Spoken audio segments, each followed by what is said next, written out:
Hello, everybody, and welcome to A Day in the Parks. This is the series in which I just sort of pick a Minecraft Disney server at random, and I spend a little time wandering and exploring the parks and seeing what it has to offer while talking about Disney. It's funny, I'm actually re-recording this episode. It was originally recorded last week. It was for, well, when you're watching it right now, but I had my headphones on and the audio was kind of loud, and I noticed that as I was playing I kept getting distracted by the audio, and so I wasn't thinking clearly and I wasn't speaking very eloquently, and it just all didn't work out.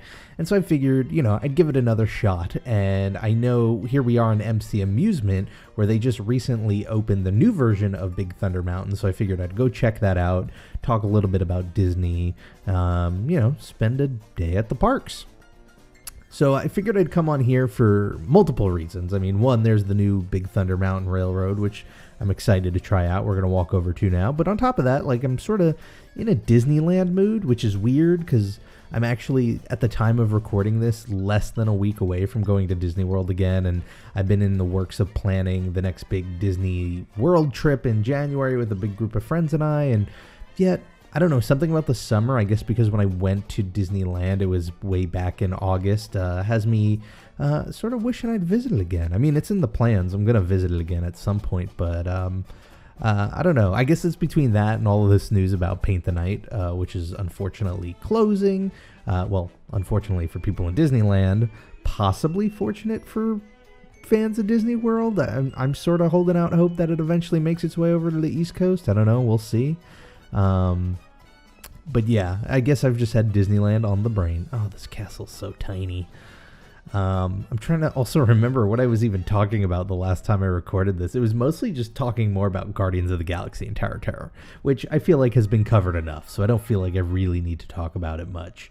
What I really do need to do is try and remember where Big Thunder Mountain is from here. I know Toontown Land's that way, so I'm thinking it's this way. It's probably, yeah, Frontierland. Okay, great. Frontierland's this way. We're going to go to Frontierland, and we're going to... Oh, wait, is this a dead end? Is this a different way to Frontierland? Do I have to go this way? Oh, maybe it's this way. Go through here? I don't know. I can't tell. I think we're going to backtrack a little bit. It was actually really poor timing for MC Amusement. Not like they had done poor timing, but it was poor timing on my part because I had started this new series called Disney Side by Side, which if you haven't checked out yet, I highly suggest you do. It's essentially what I do is I go to multiple servers, all of the ones that I've been covering, and I record riding through one of the rides that is in multiple parks. So for instance, I use Big Thunder Mountain Railroad as an example. It's in Disneyland, it's in Disney World, it's in Disneyland Paris, and I recorded all of them and put them all side by side so you get a cool look at what they all look like. It's something I plan to keep doing. I mean, there aren't a ton of rides that span multiple parks. I think comes to mind like Space Mountain and Big Thunder Mountain and Haunted Mansion, and I don't know where I'm going right now. This looks like a roped off. Nope, I think we're good here. But I plan to do more of it. I picked Big Thunder Mountain just because I feel like I naturally lean towards Tomorrowland, and for once I wanted to sort of step off of that and do something different, and so I picked that. And it just so happened that I set it to air the day they were replacing it with a newer one. Although to be fair, I think MC Amusement had a pretty impressive version of Big Thunder Mountain. Here it is. We found it. All right, so we're gonna go ride it. We're gonna see what it's like. Oh, if we can get through the queue. Boop, boop, boop. Yeah, I also wanted to do a day in the parks because I want to get psyched up and ready for my trip. It's interesting. This trip is going to be the first time where I've gone really, really close in time proximity to the last trip I was on. I went in June for I think it was 4 or 5 days, and now I'm going for 2 days here in August, so it was just a little over a month. I've never gone to Disney that frequently. Oh, let's get in the queue. I've never gone that frequently in such a small window, so I don't know what it's going to feel like because I've always had enough time to recharge, so to speak. And so I'm sort of treating it almost like a work weekend, bringing my camera down. We're going to record as much as we can, not just vlogs, but like other video ideas. Oh, look at these cars. This is awesome. And so, it's going to be tiring, but fun. And it's going to also be August, so it's probably going to be extremely hot out. All right, here we go. I don't know what the audio is like in this attraction. This time around, I didn't want to get distracted, so I took my headphones off, so it's totally mute for me. This is great, though. That was really smooth. This car looks gorgeous. It's funny, at the time of this airing, it'll be just like 2 or 3 days away from Rob Plays That Game's 4th anniversary. I started the channel back in 2012, believe it or not, and it was in December of 2012 that I started covering Minecraft Disney, and I was watching one of the older videos for fun, and the difference in quality of Minecraft Disney back then, and I'm not talking about the video quality, although that has certainly gotten better, thankfully, but I'm talking about just the quality of the attractions in the games over the span of 4 years is just incredible. And so, it's just looking at stuff like this is fantastic. I'm sort of excited to see what they do with the like dynamite. I almost want to put my headphones on just to make sure it's something cool. Let's do that. Here we go.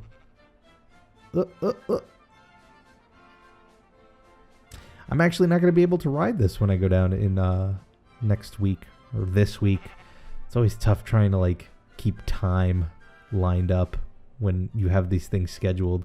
They're closing Big Thunder Mountain and Disney World for refurbishments, which is unfortunate. It's actually, whoa, I just noticed the cars are banking. That's awesome.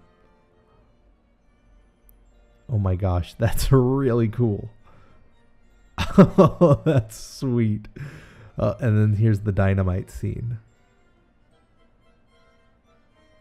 I'm not actually hearing any audio. I think I might have turned it off. I'm going to check real quick. Well, just music. Weird. Yeah, I'm hearing something now. Okay. And down we go. This is really smooth and really pretty. I love the banking. That's just sort of like an extra that's plussing it, as Walt would say. Here we bank again. Nice. So yeah, what I was mentioning was having come from a June trip, which was my first summer trip in a long time, and then planning this January trip, I'm actually slowly converting back to wanting to do summer trips because I totally forgot just how short the park hours were in the off season. When we had gone down in June, the parks were open like from 8 a.m. to like 11 p.m. on average every day. It was awesome. You had enough time in the day to do whatever you wanted, and it was almost an afterthought. You just didn't even have to think about whether or not something would be open to do it. And going in January, I was looking at the schedule because I was bored at work and I needed to plan something. I realized a lot of the parks close at like 6 o'clock, 7 o'clock, 8 o'clock at the latest. Like the extra magic hours, if we were lucky, would be like a 9 o'clock sort of deal. So we have to be a lot more, careful with how we use our time. For instance, I think I'm going to try... Ooh, what's this? Those pirates took off the boats. Oh, is this under... Wait, I'm looking for Haunted Mansion anyway. I think it's this way more. So we got to be careful with our time. For instance, I feel like I normally eat dinner a little earlier in the day, just whenever, if I had like free reign to when to pick.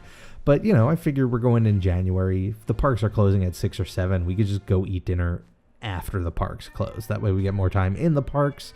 On top of that, hopefully with crowds being, smaller, we'll have shorter waits so we can, spend more time actually on rides. And then just in general, I think because it's the off-season, prices are a little bit better. So, June, it was like 4 days at Disney, and this trip here is going to be 2 days at Disney. But when we do January, it's cheap enough that we're doing a full 7 days. So hopefully it's just like more days and shorter days. Pick a room and click on the button to activate. Okay, well, there's a button. Click. Haunted Mansion might be one of the ones I do next. Actually, this is a bit longer. I might save this one. I feel like... I don't know. I don't know which ones to do next. Let's see, which ones are span multiple parks? We've got Haunted Mansion. We have Big Thunder Mountain. We have Space Mountain. I guess like Astro Orbiter, although I don't know if from a video perspective that's really interesting. Some sort of Autopia. I mean, if we just do Disney World and Disneyland, yeah, you've got more options there. I think once you factor in Disneyland Paris, the options get a little bit smaller. All right, so I skipped the rest of the stretching room because I figured we were just sort of standing there.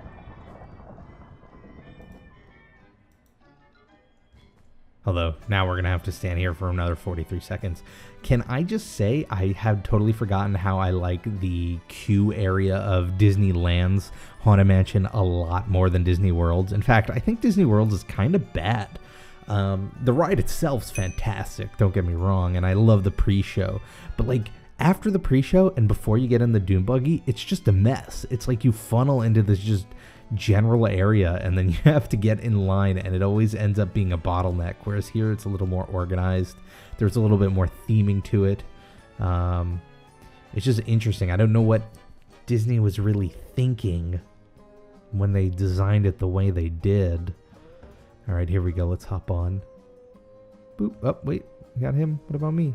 What about me? Do I have to wait another minute? Oh, man. Well, I guess a 2-minute wait for the Haunted Mansion's not bad compared to the real thing. I also did get out of the queue and then get back in. Bye. All right, so I did a little more skipping ahead so that we're actually on the ride. And I've got one more little story to tell before we wrap up for this week of a day in the parks. So I've been, this is sort of like behind the scenes. I've been planning. I usually plan my videos out like 2 or 3 weeks ahead of time. If something special is coming up, I try and plan around that. In online content, they call them like tent pole. So they have things like, holidays. Christmas is coming up. Christmas is going to happen. It's the same day every year. So you sort of plan around Christmas. Anyway, I knew that they were coming out with this big Disney Lego set, which is coming out. Actually, I think it comes out this week when you're seeing this. And it is basically a 4,000-piece Lego set of Cinderella's castle. It's the complete front, and then the back is sort of like a diorama with a whole bunch of different rooms with a bunch of Disney references. Really fantastic, beautiful-looking set. It's supposed to be limited edition, and I thought, oh, man, this would be great. I'm going to get this for the channel. I'm going to do a time-lapse build. I'm going to do an unboxing, a product review, that sort of thing. And then I get to put this really cool castle on one of my shelves. And so I planned around it, and it turns out that the Lego set is coming out the day before I leave for Disney. And so for a while, I'm thinking, great, timing is everything in YouTube, and somebody out there is going to get the time lapse of this build up once they can. And so, it's important to do it well, but also do it fast. And so I thought, okay, here's what I'm going to do. The day before my Disney trip, I'm going to go on my lunch break at work. I'm going to go buy this Lego set. I'm going to go home and I'm going to do the time lapse. I'm going to build it after work.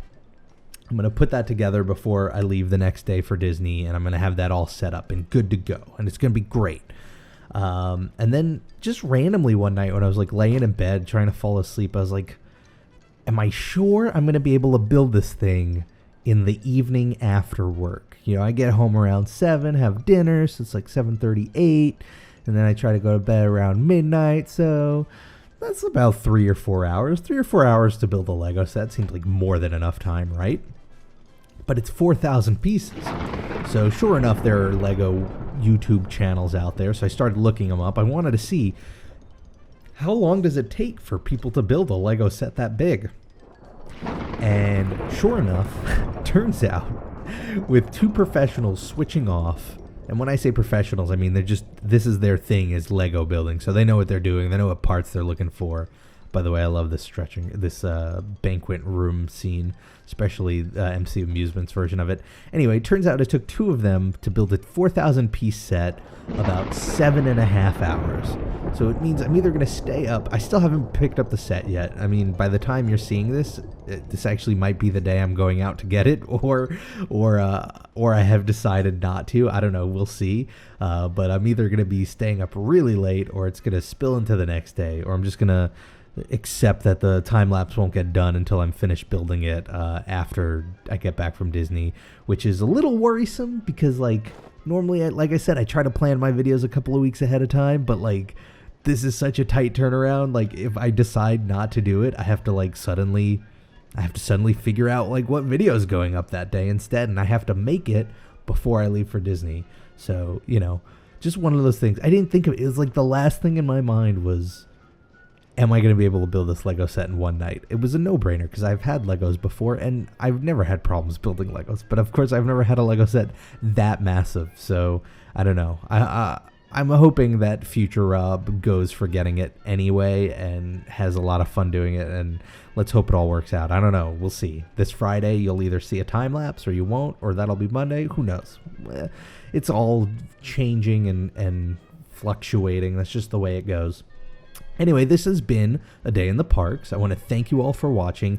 This is MC Amusement. If you would like to explore this server a little bit more on your own, check out all the other rides. The details are in the description below. I would love to hear, you know, which ride would you like to see me do Disney side-by-side next? There are only a handful of them, but, you know, I want to hear, you know, your feedback. I want to cover the ones that you guys want to see. Let me know in the comments below, or you can let me know on Twitter. I'm at RobPlays. I want to thank you all for watching. If you want to see more Disney videos, all you have to do is hit that subscribe button. I do 3 a week. Whatever you're doing this week, make the most of it because it makes it that much better. And I hope to see you all next time for the next Day in the Parks. Bye, everybody. Everybody say goodbye to the scared dog. Bye, scared dog.